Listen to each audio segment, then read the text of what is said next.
Dobrodošli na moj video kanal. To je poziv vsem necepljenim. Poslušajte, ne bodite tako sebični. Ne mislite samo na sebe, mislite na vse ostale, na nas, ki smo se cepili. Jaz vem, da ste vi tudi ljudje. Recimo, razumem vaše strahove, bojazni in tako dalje. Niste prepričani, če so ta cepiva varna. Dobro, to razumem. Ampak pogledajte nas, mi smo cepljeni in mi smo skoraj popolnoma zaščiteni pred tem covidom. Okay? Mi smo to storili zato, da sebe zaščitimo, pa tudi vas, ki se ne cepite. Ja. Tudi vas, ki se ne cepite. Ne bodite toliko sebični. Zaradi vas jaz ne morem z vami iti v kino, gledališče, na koncert, na športno prireditev, fitness, shopping center, restauracija, bife, karkoli. Samo zaradi vas ne morem iti. Jaz grem lahko sam, ja. Ampak to ni tako fino, kot če grem recimo še z vami. Ampak vi se nočete cepiti.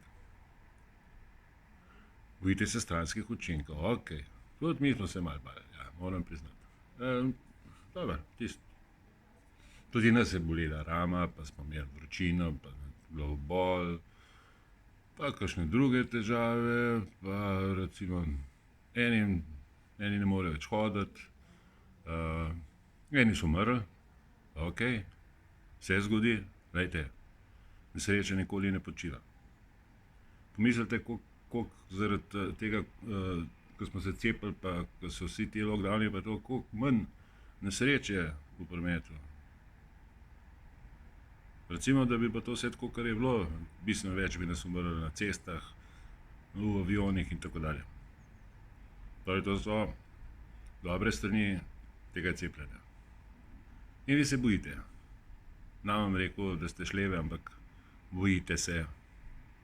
Poleg tega izkazujete nedomoljubje.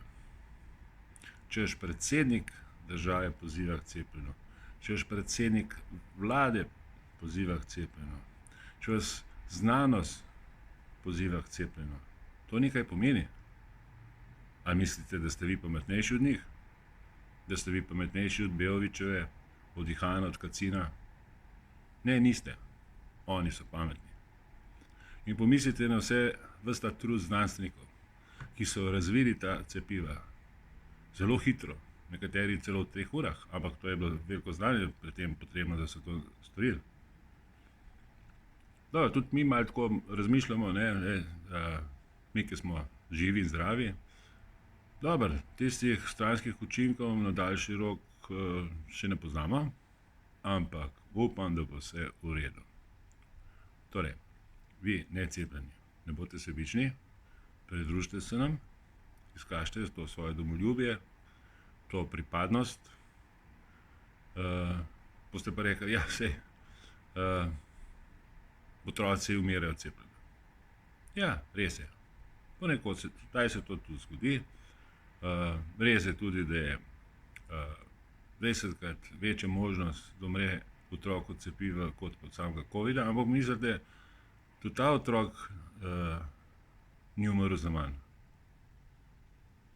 On je s tem zaščitil svoje starše, svoje stare starše, svoje prastarše. In to je velika žrtva. Tisti, ki so pa trajno oboleli ali pa ki imajo trenutno miokarditis, perikarditis in tako dalje, oni so mladi, oni bojo to že preboleli. Čez 5 let bojo pozabili, da so bili bolni. To veste, kakšna je mladost. Torej, pa se še nacepimo ta mladi, vsaj pa nas, ampak dobro. Verjetno bo pa potrebno, prav zaradi vas, necepilcev, ker vi nas ogrožate. Ogrožate nas,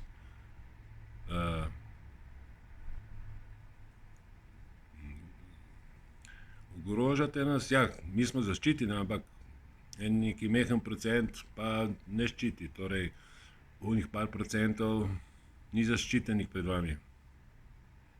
Vi napadate tukaj v bistvu, mislim, jaz izgubljam že potrpljenje z vami,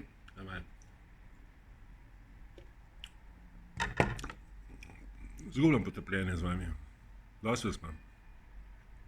Pejte se cepat, bodite solidarni z nami. Hvala. A bomo izklopili kamero? Upam, da so prijeli za to vabo. Še oni trpijo, kot smo mi.